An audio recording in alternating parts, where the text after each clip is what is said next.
Bonjour à tous. Seed Trading avec vous. Donc je vais revenir juste sur le Shiba pour vous expliquer rapidement ce qui se passe. Donc on est venu chercher la zone comme j'avais tracé. Vous vous rappelez, vous avez dit ici entre 17 et 16. Donc on est venu titiller, regardez juste avec la mèche, ma zone parfaite. Vous voyez ici comment la force du technique est importante. Donc la force du technique nous a donné ici le target ici. Donc il faut juste travailler son mindset, sa patience, ne pas être super pressé. D'accord? C'est comme ça le trading. C'est toujours les patients qui seront récompensés et le plus récompensés, bien sûr. Donc là, nous avons ici, regardez, une descente, une grosse intention de monter. Donc ça, c'est un beau petit signal. D'accord?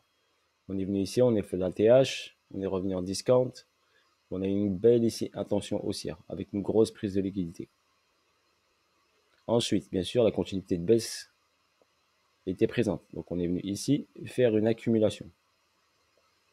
Donc une latéralisation qui nous a donné une accumulation sur cet order block ici. Donc cet order block est important, d'accord? Donc on est venu ici chercher cet order block ici. On a fait un SC, un R, un ST, un STB et une deuxième intention de marché, d'accord? Avec une prise de liquidité. Donc double intention de montée, d'accord? Quand on a eu cette double intention de montée, on est parti, il fallait chercher encore un plus bas. Donc on est parti chercher un plus bas, bim, et on est venu chercher la zone.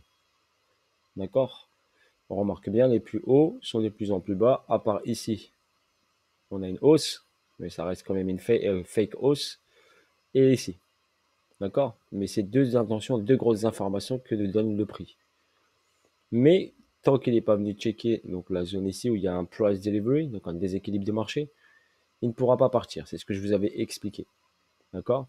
Ici, on avait un equal high qui est venu ici faire sa purge. Donc, vous voyez ici, il y avait un equal high, il est venu faire sa purge.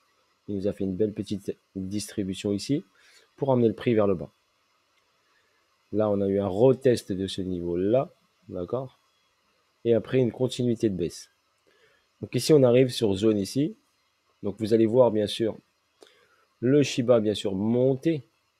Donc, il peut monter, bien sûr, ici, jusqu'au 28. D'accord? Je verrai bien monter ici jusqu'au 28, 27.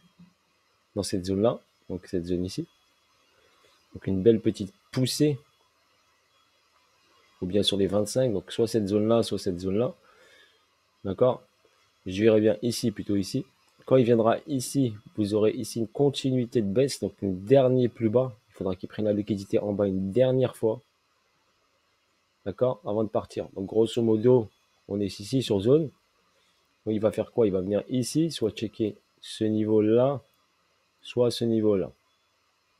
Je dirais plutôt ce niveau-là.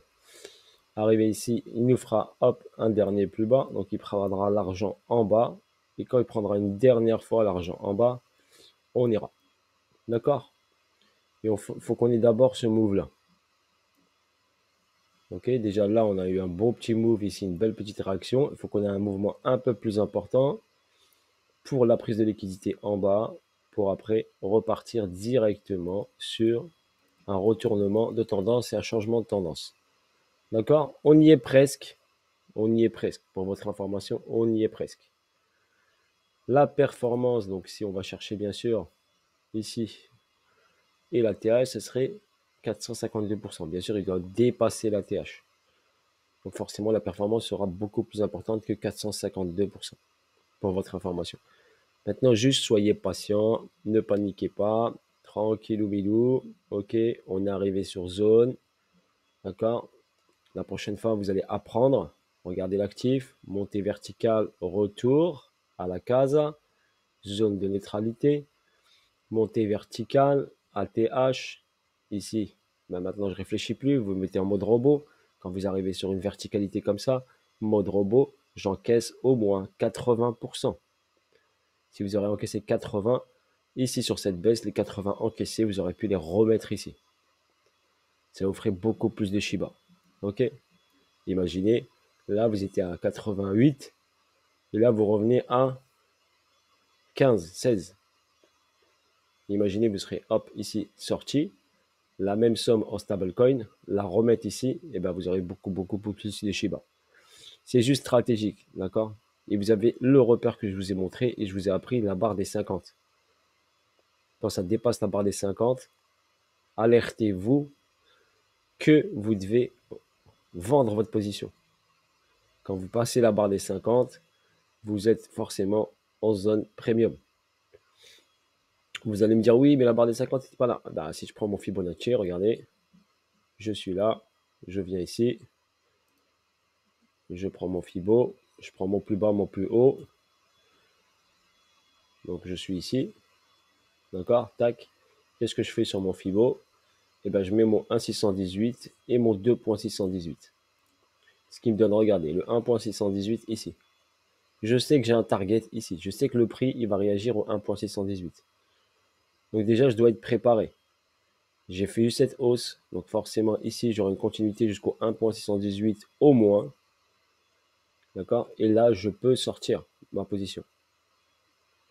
Je peux au moins encaisser 70%. D'accord? Et avec le reste, s'il va au 2,618, je vais chercher 2,618. Mais si le prix se retourne au 1,618, donc c'était là, c'est le cas, au moins, j'aurais sorti 80% ou 70%. D'accord? Dites-vous qu'ici, la plus-value, si vous êtes rentré par exemple ici, un exemple, vous êtes rentré là sur Shiba par exemple, et ben vous avez cherché juste le 1,618, vous faites quand même la x10, ce qui n'est pas négligeable. Mais après, l'être humain, il est toujours gourmand, il veut toujours plus. Je ne sais pas si vous êtes conscient qu'un x10, c'est monstrueux. Mais vous voulez toujours x100, x1000, je vais aller chercher des shitcoins. Enfin, mais faites plusieurs fois x3, x5, x10, et votre capital, au fur et à mesure, il va augmenter. Juste soyez stratégique et sur le long terme, vous allez être rentable. Si vous appliquez une stratégie, il faut mettre en place une stratégie. Je rentre là, j'arrive ici, zone premium, j'encaisse, j'ai fait un x3, j'ai fait un x4, j'ai fait un x10, c'est magnifique. Dites-vous que les x10, ils ne se font pas tout le temps. C'est pas en claquant des dents que les x10 et les x15. Et plus on va avancer dans le temps sur les marchés crypto, plus vous aurez, comme je vous l'ai expliqué, un graphe, donc un mouvement, plus vous aurez des paliers et moins vous aurez des performances importantes. Parce que le marché est jeune. Donc vous avez des découvertes de prix. Mais là, Shiba, par exemple, ici, il a créé des paliers. Donc un palier, deux paliers, des paliers. Donc maintenant, même s'il part, il ne va pas partir comme ici verticalement. Parce qu'il a créé des paliers. Donc il y aura des blocages à un moment. C'est-à-dire qu'il monte, il bloque, il retrace, il monte, il bloque, il retrace. Il ne pourra pas monter comme ça direct. D'accord? Dites-vous ça dans votre tête. Il y aura maintenant des paliers. Quand un prix crée, il crée des résistances, si vous voulez. Il crée des résistances et des supports. D'accord? Que vous puissiez comprendre facilement. Voilà, mais quand le prix est jeune, comme ici par exemple, quand il était là, ici, eh ben, le seul palier qu'on avait, c'était celui-là. Donc si on exposait celui-là, on savait que s'il exposait celui-là, eh ben, il était en découverte de prix. Donc il n'y avait personne, il n'y avait pas de palier qui l'arrête. C'est ça, vous devez être conscient de ça. Ok? Voilà, sur ce, bonne journée à vous tous et bis à tous et force à vous tous. D'accord? Force la famille, laissez-moi des messages si vous voulez, des commentaires, je vous lirai. Salut, bonne journée à tous et bonne semaine à tous. Bye bye.